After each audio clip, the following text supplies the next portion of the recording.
The setting is mid-19th century London. Ebenezer Scrooge was a heartless, mean old man who cared about nothing but money. His place of business was a financial institution.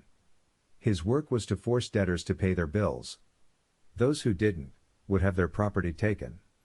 Even if you lost your job, you still had to pay your debt, or Scrooge would take your house. Scrooge was rich, but you'd never guess it by the clothes he wore. He hadn't bought a new business suit since his partner Marley died 7 years ago. His house was big, like a rich man's, but it was a run-down, ugly old place, because Scrooge was too cheap to pay for its upkeep. Scrooge had one employee, a clerk named Bob Cratchit, and he paid Bob a meager salary, barely enough to keep his family fed and clothed. He made Bob work in a cold room in the wintertime, because heat costs money. Scrooge never gave to charity, not at Christmas, not ever. He would rather the poor go to the workhouses, which were like prisons where you worked hard for 10 hours a day just for a place to sleep and eat. It was Christmas Eve, and Scrooge's nephew, Fred, his only living relative, came by his place of business to wish him a Merry Christmas and to invite him to Christmas dinner. Scrooge mocked Fred, telling him Christmas was a waste of time and money. He also made fun of Fred for getting married, saying that love isn't real. Scrooge locked up his business at closing time, and ventured home alone, on a dark and cold Christmas Eve. Once home, he sat down to eat a meal of broth and bread. Scrooge began to hear noises which were getting louder and louder. Suddenly, there was a loud knock at the door. And just as suddenly, someone came through the door. It was Marley. But he looked different. He was a ghost, a spirit in pain, and he wore heavy chains that were weighted down with chests of money. He tells Scrooge that because of his greed in life, he is forced to wander the earth with this heavy burden, and without rest. He is forced to watch the sufferings of humans because he did nothing to help the needy when he was alive.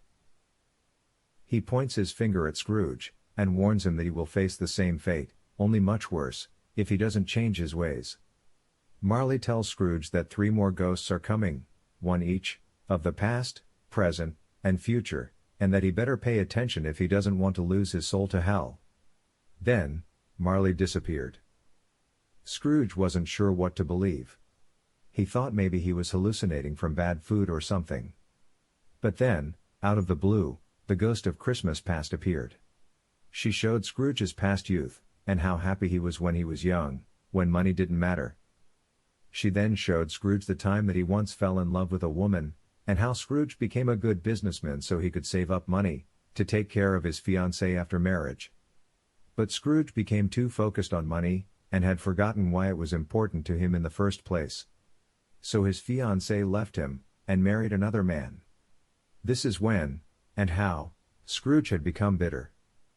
The ghost of Christmas present soon arrived, and showed Scrooge all the happy celebrations happening at the current Christmas time.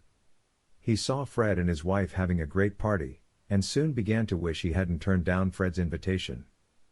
He saw Bob Cratchit and his family celebrating a happy Christmas together, even though they were so poor, and could hardly afford any dinner at all. He also sees Tiny Tim, Bob's son, for the first time. He is a poor crippled child, and the Christmas ghost warned him that Tiny Tim would die before the next Christmas, if no one could pay for his medical treatment. And Bob certainly couldn't afford to pay. Finally, the ghost of Christmas future came and showed Scrooge his dark fate.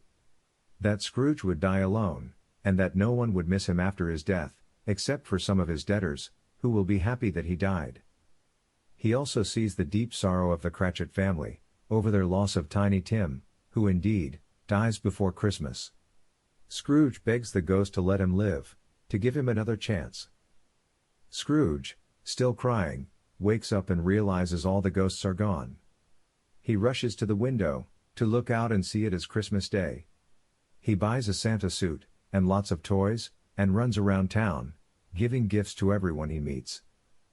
He shows up at the Cratchit family's house, and gives them a giant turkey, and promises he'll take care of Tiny Tim. He goes to Fred's house, and apologizes for his past behavior, and he joins in on the Christmas festivities, and has a great time. He lived this way, a generous and happy old man, for the rest of his days.